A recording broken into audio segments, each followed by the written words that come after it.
What is going on, everybody? Today we're looking at the new LEGO Star Wars Tantive 4 set of the Starship collection. This is 75376 with 654 pieces that retails for $79.99. So we have another set here of our Starship collection, new here for the 25th anniversary of LEGO. So we have the little logo there on the box. And this time we have the Tantive 4, which from the box here looks pretty nice with its awkward design where we have the big fat butt on it with all the engines to where it gets thinner down till we get to the weird head design at the front. And of course it's on that nice black base, of course coming with our brick piece for the 25th anniversary. And overall from the front looks nice. If we spin around we get the back end of the ship, and then here on the back we have it from another angle. Of course we have it there from A New Hope where it's being chased by the Star Destroyer to Tatooine, so we have the planet there below. And then on the back end we have a size, so it's 15.5 inches long and 6 inches tall altogether. And overall it looks pretty nice. Now of course once again I do complain because it'd be nice if it came with a minifigure or something, just something to add along with it just to spice up the sets a little bit more, and maybe we could add them down on the base, but unfortunately they're just all about the ships, but no additional things like that, just the ship itself. But enough with looking at the box, let's go and look at the actual ship. So here we have the Tantive 4 on the display. Now it's a CR-90 Corvette that served the House Organa, specifically Bail Organa, as the Senator of Alderaan. That was intercepted by a Star Destroyer and boarded by the Stormtroopers and Darth Vader, looking for the Death Star plans. And of course, with the release of Rogue One, we got to see more of that background that led up to Episode 4. So overall, looks pretty nice here. Of course, with the white, it's going to be hard against the background, but it looks pretty nice just the way it is. And as I mentioned, it's got the weird shape design, so we have the big fat end on it where it has 11 engines on the back, so a lot of engines to propel it. And I love the designs, with those engines going into the different sections here, feeding into the back where we do have these sticker pieces that look pretty nice. And again, with the ship, much like the invisible hand we've already looked at, they threw in a lot of greebling and stuff just to add some more designs into it, so you can even see there on the bottom.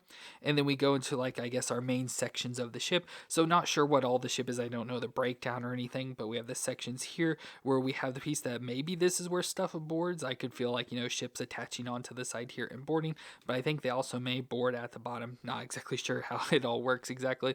Have what looks to be like a radar dish or something up at the top here, but I love the white with the maroon red colors thrown in, just add some details and colors and stuff, so it makes it look nice. So we have those on the side, and then going up to the front we have this section, which I assume this is the main area of the ship, where people are that aren't in the cockpit, just where all the business and stuff happens. So we have 4 guns here, so 2 on each side, and then we have a set of top and bottom double turrets there, so we have those sets of guns. And then we have the escape pods. Now the only reason I know these are the escape pods is because when building the set they had a thing about this side being missing, so this is supposed to be the escape pod that R2 and C-3PO escape into and go down to Tatooine. So that's the only reason I knew that's what those are supposed to be. And then we go to the head of the ship, or the cockpit, and again in its weird design. Of course I don't know how you'd see out of it, obviously there's probably some glass design or something in there, but yeah, just the weird design and shape of the ship where it's got these conal shapes, so pretty weird for that design overall. And I can lift it up and we can see the bottom, so of course a lot of the exposed bottom studs there, but you can just see what it looks like all through it. So like I said before, these ships really aren't that entertaining. You just build them and they're just a model that just sits there. You don't get to play with it or show have any features. Like I said, no minifigures, nothing to really do with it. This is just a model you build and display, which I do think it looks like. I definitely see this. I'm oh, it's the Tantive 4, so that's what it's supposed to do. It'll be recognizable to people that know the ship, which is nice. But like I said, I just wish there was more to it, because doing specifically these reviews, they're quite boring with nothing to really look at. Now there's a little set of mini studs that are supposed to display a scene. It is in this section, and again I have taken the picture from the book and we'll post it, and it's Princess Leia with R2-D2 and C-3PO standing there, so I assume it's when Princess Leia is supposed to be recording that message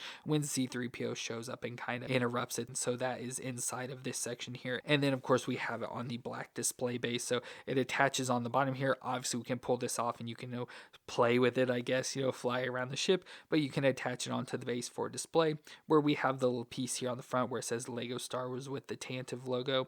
And then we do have our Lego Star Wars 25 years of Lego there on the side with the R2-D2 and hologram stud. So that looks pretty nice over on that black display base as well, just to keep it up in the air. Now, unfortunately with these, as I'll show you when I bring in another ship, they're always like on the same level. So unfortunately, if you try and put a bunch together, they're all like on the same level and you can't see them too well. But here I can bring in the Executor once again. Now I brought this just because, you know, it's being chased by Star Destroyers, so I thought Star Destroyers would will, but we don't have Star Destroyers except for the little ones that came with this. But there you can see, like I said, they're pretty much the same height, so you can't really display them too well together. But there we can see size wise, again, it's going to be hard to show, but I have them somewhat lined up from back to front, so you can see obviously the Executor is much bigger in size, and these aren't built to scale or anything, so they're all going to be different sizes depending on the ships and stuff and how many pieces they want to be. But I just wanted to show that as comparison for size wise and what it looks like. So overall, that's really going to be it for the Tantive 4. Like I said, unfortunately these are pretty boring, not much to them, but I like their models and designs. So these are sets that, like I said, confuse me because I love the way they look. They're just pretty boring, so it's like I don't know what to do with them, so it's hard to decide if I want to keep getting them or not. But I'll probably just have to see what ships they come out with in the future. So let me know what you thought of the ship though down in the comments, and if you enjoyed my review, let me know with a thumbs up. But I want to thank you all for watching. I hope you all stay awesome out there, and I'll see you in our next review.